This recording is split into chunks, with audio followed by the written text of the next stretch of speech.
You are listening to Fantha Tracks. Because of the following special program, Wonder Woman and the Incredible Hulk will not be presented this evening.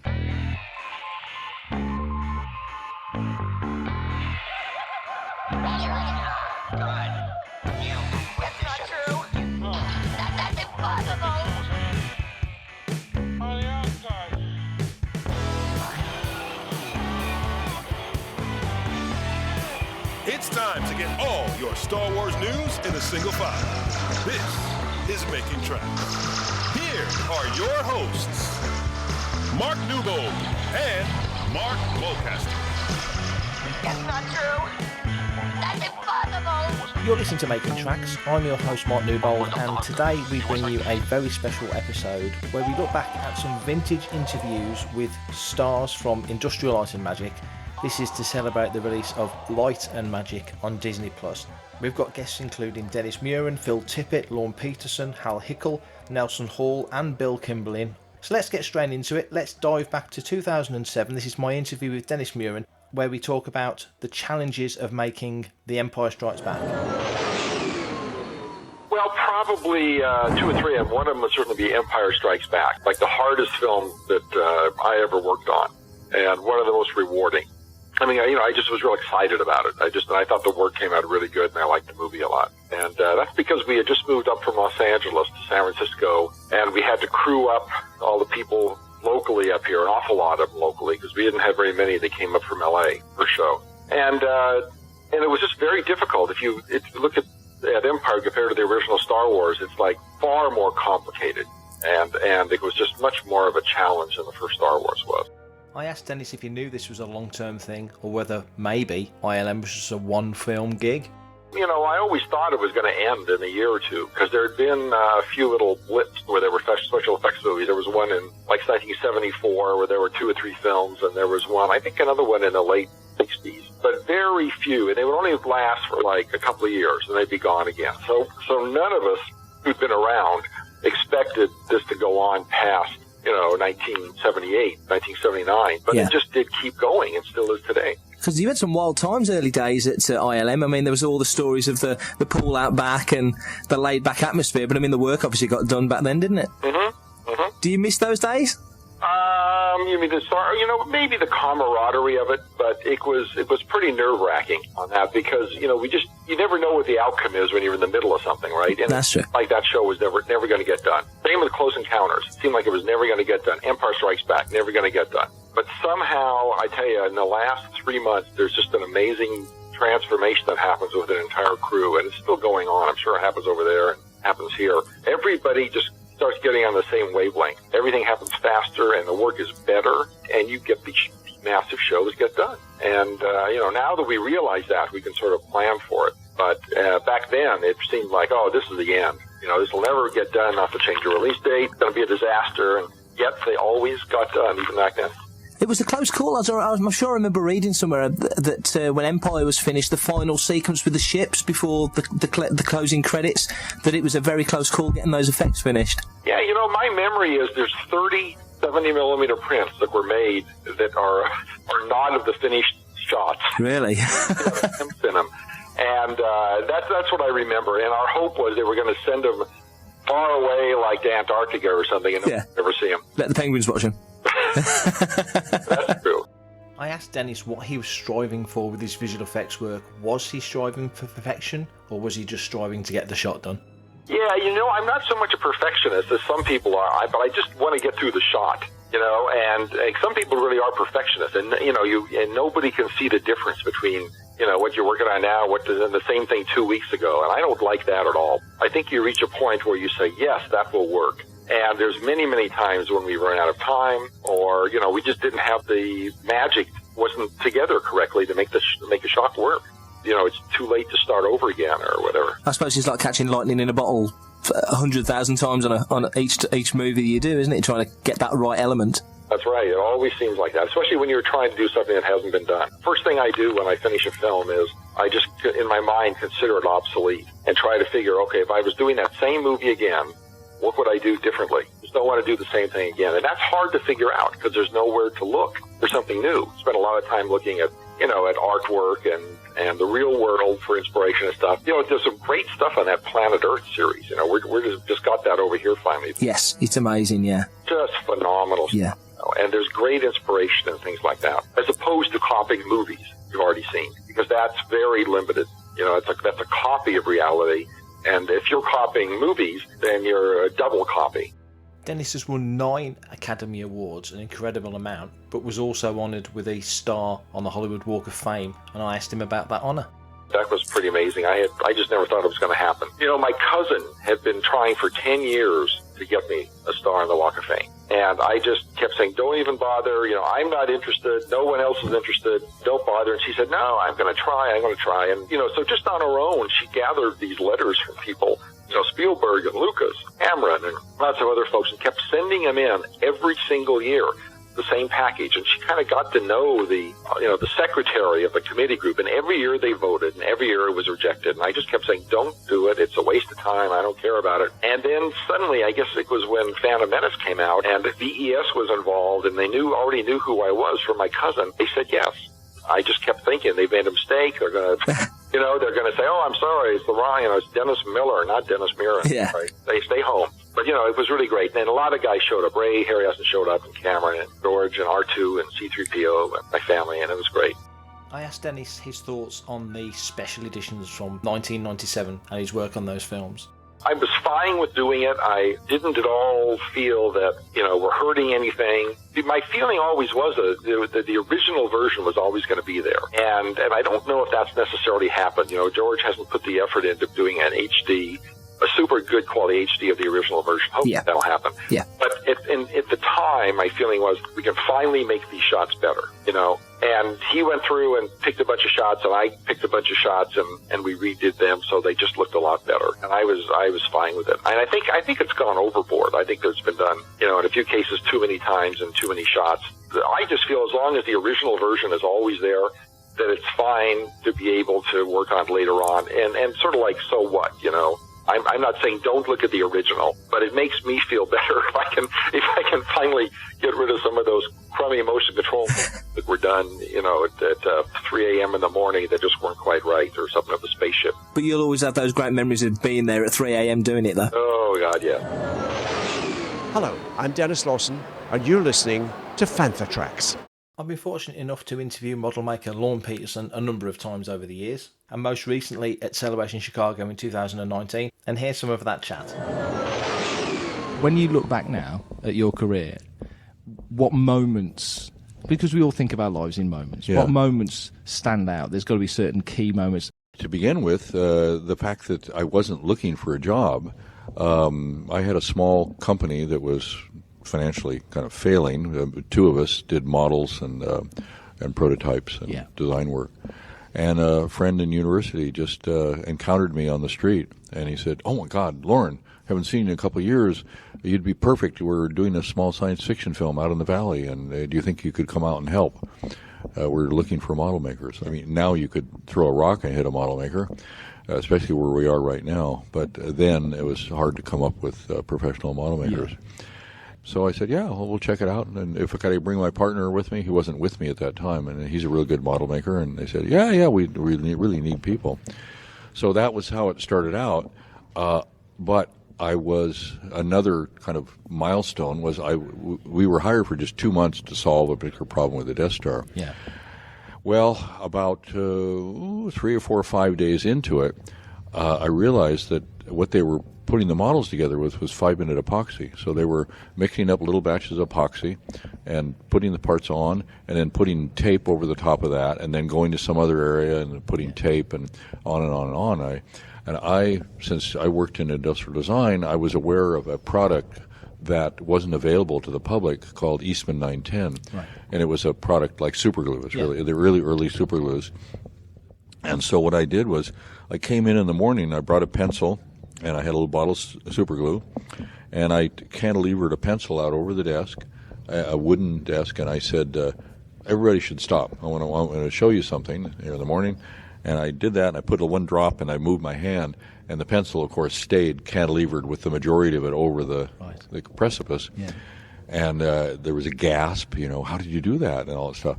And so I brought more with me, and so it changed the way that we made the speed and the quality, because you could just, as quick as you could put parts on, you could bond them. So is problem solving in a sense like that as important as the actual model making itself, if that makes sense? It is actually. It's interesting you say it that way, because not everybody realizes that. It's because you have to analyze, even subconsciously, you have to analyze the physics of something. Yeah. What and the people I worked with definitely were like seat of their pants physics people. They were interested in that kind of thing. What does weight do? What does inertia do? What does that kind of thing? Yeah. How do things, mechanical things work? Yeah. How do organic things work? Boy, we did that the whole career. In a way, one of the things that it sounds rather ordinary, but I was asked a number of times to come up with dirt that would move well in the scale and everything. Yeah. And people don't think about it, but it's very rarely that anything crashes into the ground that makes a deep hole. Yeah. It's you can take a dump truck and take it up 50 feet and drop it on the ground, and it's not going to make a deep hole. No.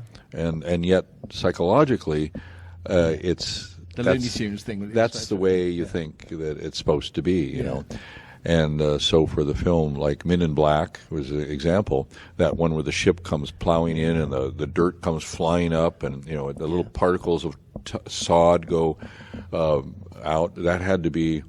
It was made with vermiculite, and then we bought truckloads of peat moss, put it out in the parking lot, let it dry in the sun, and ran cars and forklifts over it to keep breaking it down smaller and smaller. So peat moss it comes in bogs in England. It's probably called the same thing. Yeah. Or does it live in a bog, or it sits in a bog, I guess. Sits in a bog. And so it has that, and Fuller's Earth, and vermiculite, another really expanded mica is what it is. It's a mica that's been expanded in a vacuum. Yeah. And so all of those things mixed together makes a very light earth that ship can plow into and, go, all that kind of stuff. Yeah. So those kind of technical problems have to be solved. So you just can't buy a shovel loads of dirt. It just wouldn't work. It would just stop dead. Yeah. And especially since the scale is wrong. You're plowing into a dirt that is real scale, live action scale, and you're taking a miniature ship and trying to plow it into it. And the physics of that are even worse than if you had the real scale thing crashing into real dirt. You know, so. And water is another one of those that on Indiana Jones and the Temple of Doom. Do you mind if I talk off angle too? No, not at all. Because we were talking about problem solving. Yeah. There was a real problem there, is that we were dropping about a ton of water, a little bit more than a ton of water down that tunnel. Yeah.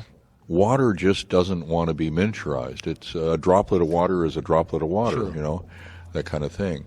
So Dennis Muren was the one who came up with the idea of, we had a huge pressure tank and then these big industrial hoses, like about an inch in diameter, that all faced towards the water. They were hidden behind rocks, and they were hidden behind all kinds. But everything had to be really solid inside that tunnel. Yeah. So when a ton of water comes flying down, it comes towards you, but the blast of really strong air is going the opposite way of the water. Right. And if you look at that particular scene, it has the scene like the water almost has a mind of its own. It's struggling to get forward, but it breaks up all of those little droplets that would look like basketballs if it really did head towards. Turns them into spray. Yeah, they just turned into anything that turns small just turns as atomized by the very strong air, and the water looked like it's being held back, but obviously it can't be. A ton of water can't be held back by water. So, yes, there are problems like that. There's loads of problems like that all have to be solved. So do you enjoy the problem solving as much as you enjoy the model making? It seems like you do. I became kind of, people would sometimes, even things that didn't relate to what we were doing in film, people would say, well, go talk to Lorne and see what he thinks, how we can solve that problem. So a little tooting my own horn, but I'm not the only one that did that kind of thing. An example of, there's a guy named Michael, and he, for Wild Wild West, we did this third scale town because they accidentally burned down the town on the first shot. Accidentally burned it down. The water pressure wasn't great. The water would come out right away, but it died down, and so the guys, the firemen, didn't have enough water pressure. They hadn't tested to see if the water pressure would last more than 5 minutes. So we did the town and everything like that, and Michael comes out with these boot things that he put onto the bottom of his shoes, and they have little miniature horseshoes on them. Right. And so he walks all over the ground, where the horses are, where they're tied up at the rails and everything, like walk, walk, walk, walk, walk, walk, walk, walk, walk, walk, walk. And then we blew it a little bit, so as if the wind had kind of wiped out some of them. Yeah. But it was just and he thought, well, it's going to need that little extra sweetness of quality of you think of the horseshoes, and he comes with his horseshoe shoes. Visual effects editor Bill Kimberlin was our guest on Making Tracks back in 2018, and here's a portion of our conversation. So I was a visual effects editor. When I started, the first week, we went over to George's cutting room where he had his chem editing machine, and he sat a small group down to go over what he wanted to do in the space battle, which is what I was the visual effects editor for. So there was my supervisor, Ken Ralston, there was myself, there was Joe Johnston, the art director, there were some production people, and he simply outlined what he wanted to see happen here, just so we all sort of got on the same page. So all the camera crews worked in the D building in an area that was curtained off with black curtains, so each crew could be working on a different set of ships that they were photographing using these computer-controlled systems where the camera would move, the model would never move. And they would do a bunch of different passes. One pass for what we called the beauty pass, which would be the model. Another pass for the engines. Another pass for any running lights, etc.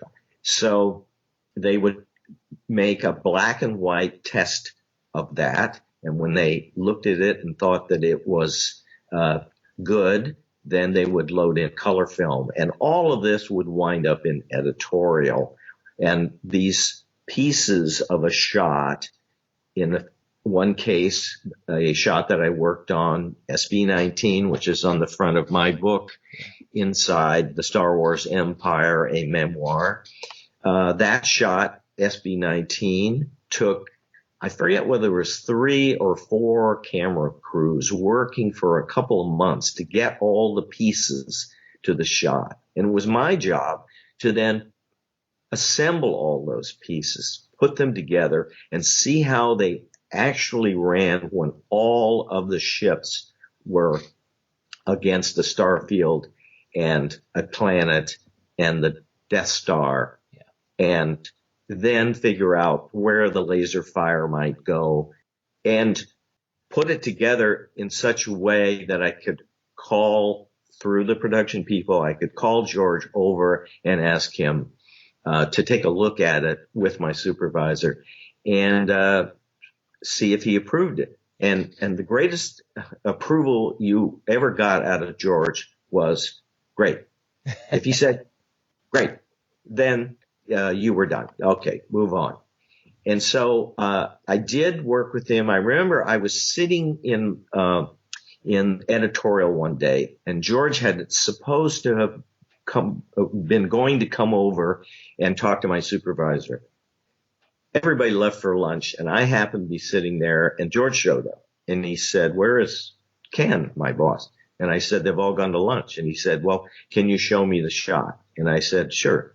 So I walked into this room where we had these giant VistaVision moviolas, and I had the shot all threaded up because we were expecting him earlier. And I ran it for him, and he looked at the shot, and he said, take this X-Wing and blow him up right at this frame. And he put his finger on the X-Wing. And for some stupid reason, I turned around to him and I said, I don't think we can do that. Now, I don't know what I was thinking. I was green. I was new. I was probably a little nervous.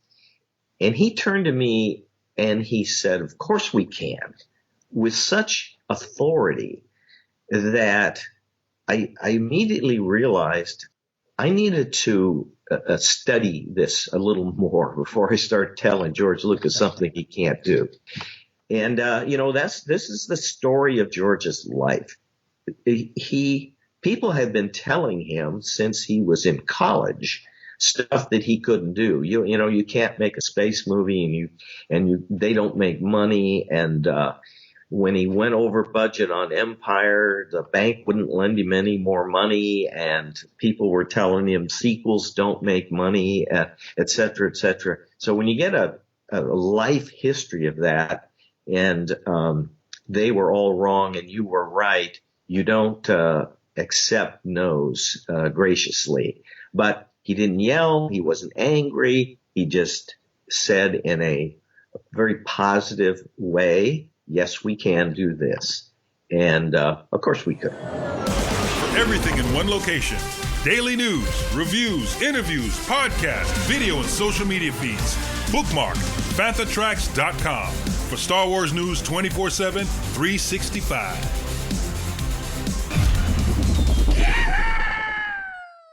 Nelson Hall was an industrial light and magic model maker, and at London Film and Comic Con back in 2019 in the Star Wars zone, I was fortunate enough to be the very first person to interview Nelson, where we spoke about a number of things from his industrial light and magic career. I had worked at ILM for a number of years already during a period when there wasn't much happening on the Star Wars front. Yeah. It was other things that we were doing. So when the special editions came along, it was very exciting. And then with that knowledge that on the heels of the release of those, we were going to be launching a whole new series of episodes, for the new trilogy. It's an exciting time. Yeah. That game. Yeah, absolutely. Very exciting. You mentioned that you've been at ILM for a while. What projects did you work on early days? In the earlier days, well, let me think back. There was a movie that I actually appeared on screen, another opportunity to have an on-screen moment that I don't know, maybe, I don't think a ton of people saw, but it was called Fire in the Sky. Yeah. And it was an alien abduction film about a guy, it's based on a true story, about a guy in Arizona that gets abducted and taken up in a spaceship. And when D.B. Sweeney plays the main actor in that, and he was a bit claustrophobic, and there was this whole long scene where the character is going to have to be put on a table under a rubber sheet and operated on by the aliens. And so I looked enough like him in terms of skin tone, body hair color, eye color, that they said, hey, how about you? So I got to do that, and that was a long sequence of not needing to genuinely act as much as be terrified, because it was terrifying being under this rubber sheet and having alien arms doing their thing on me. It seems like I had a bigger career with working on films as a model maker sort of after I came back from the archives. Okay, yeah. So one of the things I always enjoy talking to you guys is that the hands-on element of problem solving. Is that something that you always found interesting? Working as a model maker as well, it's got to fit in, it's got to be a part of a massive jigsaw. Do you find that part of it interesting to do? Definitely. That was the challenge of my job that I loved, and I think that we all loved that worked in that area, because I never felt like I was going to work to do the same old every day. We were always doing something different. Okay, this time we've got to make a pirate ship do this, and then next time we got to make a spaceship do that, and then we've got to do a huge landscape model, and then we've got to make some event happen, and so it wasn't just model making, it was part engineering. A lot of technical stuff went into it too, and of course that goes beyond even the scope of we model makers. I mean, a lot of times some of our amazing riggers and stagehands and things like that don't get the credit they deserve, but they did an amazing job on a lot of that stuff as well to make that all happen. So you say you went from the special edition era up to Phantom Menace, obviously, which was massive in terms of model making. I think it wasn't that bigger than the original trilogy combined. And then Attack of the Clones. So what work did you do on Attack of the Clones? So for Attack of the Clones, I primarily worked on humongous set miniatures. So, for example, the Executioner's Arena Let's see what else. With the Utapau sinkhole, was that? That's Revenge of the Sith, yeah. They start to run together for me a little bit. Yeah, we did some of the stuff on the planet with the termite-like creatures, and the various planetscapes and things like that. Oh, how about Polis Massa, where Yoda goes off to flee? That was Sith as well, okay. They're running together for me a little bit. I apologize. I should know better. How did it work then with the model shop? Obviously, the way George did it was 3-year cycles and such, so you were pretty much starting on the next one before the previous one had even been released. So where's the demarcation line for you guys between finishing one and starting the next one, or is there? Typically for the model shop, I think there was some overlap in some of the creative departments, the art department and so forth, but for the model shop, we really didn't overlap in terms of our work. When we were working on Attack of the Clones, we were working on Attack of the Clones, and then there was typically maybe a 6-month break or something, and then we would start working on Revenge of the Sith or that type of thing. I suppose in that instance, each individual film is essentially its own production company, isn't it? So you've got to have that break-off point. Yeah. So what of that era then, because the prequel era visually is just so beautiful, what interested you the most? What made you the happiest when it came out on screen of the work that you did? You mentioned Utapau, and again, that's a beautiful, beautiful piece of work. Right. I was very proud of how the Utapau sinkhole came up. There were 4 sculptors primarily that worked on that, and I was one of them. Also, the Executioner's Arena, we had a bigger team of sculptors on that. That made me pretty happy too. I guess we show certain proclivities, and you kind of end up getting I wouldn't say pigeonholed is quite the right word, but, because you do something well in a certain instance, you kind of get asked to do that again. And so I ended up doing a lot of foam carving for some of those sets. And although we did a lot of clay detailing as well on the Utapau sinkhole, for instance. As movies move on and techniques move on, how much of a difference does that make to you as a model maker? Because obviously from when you started out in late 80s to more recently, techniques change, but also materials change. Does that have a big effect on the way you work, the speed of the work that you do? The materials didn't change too drastically for us. Technology didn't change in that area so much. Probably, in some ways, it may have generated a little more work for a period there because we were making more things for the digital department, like maquettes and study models and things like that maybe we didn't necessarily make before. But for us, the materials tended to stay roughly the same throughout the process. That's an interesting thought. You say study models. So is there an awful lot of work that you do that we, or certainly people that go to the cinema, would never see? Right. Yeah, again, using the Executioner's Arena from Attack of the Clones as an example, we made a study model that kind of came together as like a jigsaw puzzle. That way they could sort of set it up, open up pieces of it, see how camera perspectives would look, and that sort of thing. I think I just remembered, unless I'm mixing movies again, that I also worked on some of the building miniatures from Dexter's Diner and some of those street scenes and that sort of thing. So that's quite significantly stylistically different. That's got that 50s retro. Lucas loved all that, didn't he? That 50s retro look compared to the dugout holes of Geonosis and places like that. Yeah. That must be fascinating to mix it up and do these different things. Yeah.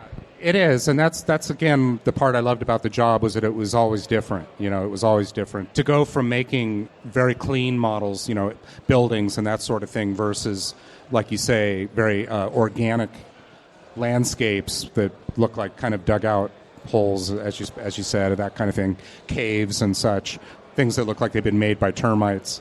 It was very different. 2016, I was lucky enough to interview Phil Tippett for the second time, the first time having been back in 2005, and we spoke about a number of topics, including his work on The Force Awakens as he returned with Tippett Studio to animate the Djarik table in the Millennium Falcon.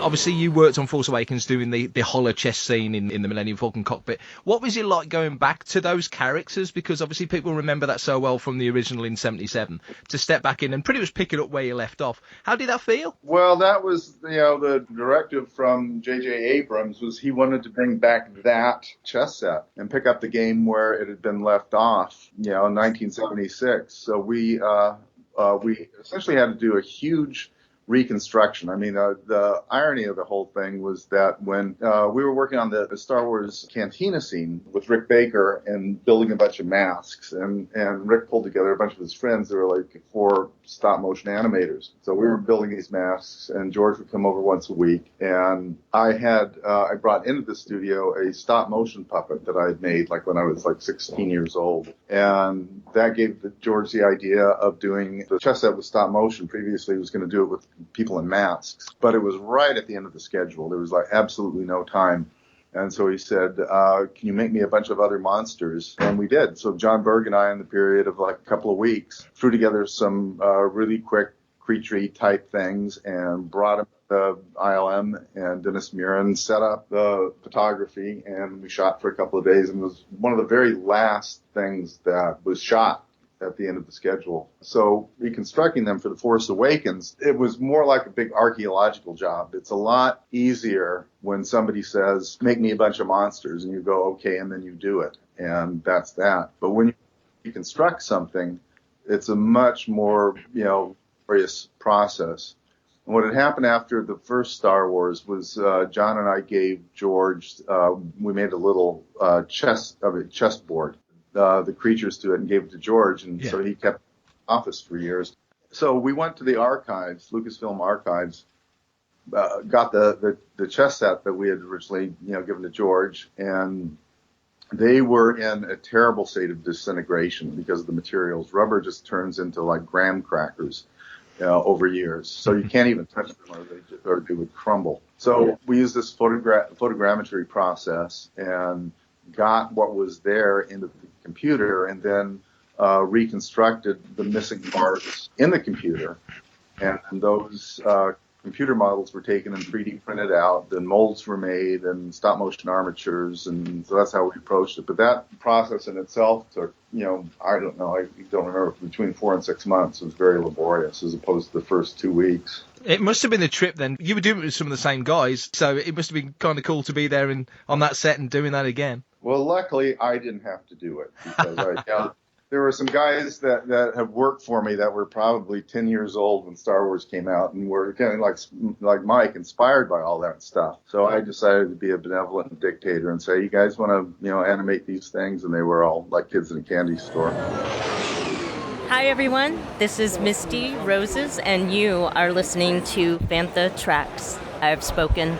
After the success of Season 1 of The Mandalorian, we were fortunate enough to be joined by Hal Hickel from ILM to discuss his work on the show, and here's Hal talking about the creation of the Razor Crest.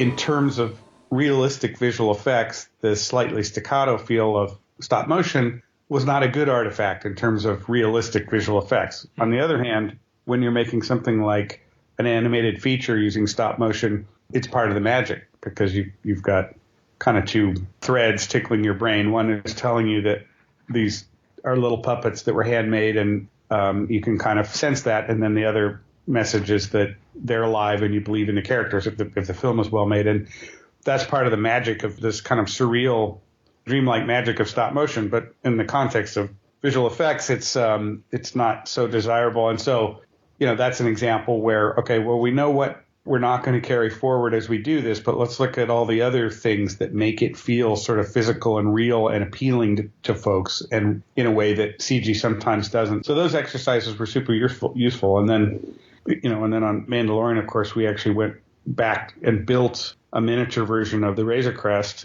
and sort of went back in time and shot it as a motion control miniature, which is something that's not done very much anymore. So that was really great and really useful. It wasn't just an exercise in sort of nerdy nostalgia techniques that some of us had used earlier in our careers. It really was useful because the spaceships that we're familiar with in Star Wars, like the Millennium Falcon or X-Wings, things like that, we can build those in CG, and we know how to make them look just like the models, partly because of that exercise we did on Rogue One, but also just generally we've seen them enough on screen that we know how to light them, to make them and texture them and so forth, to make them really feel like the miniatures that we're familiar with from original trilogy. But with the Razor Crest, it had a finish that was unlike any other ship we've seen in Star Wars. It's not as shiny and mirror-like as Padme's. It's not matte and finish like the Star Destroyers or X-Wings or Millennium Falcon from original trilogy. So It was certainly useful to build a model and light it just to see how it reacts to light, to inform the textures and lighting of our CG version.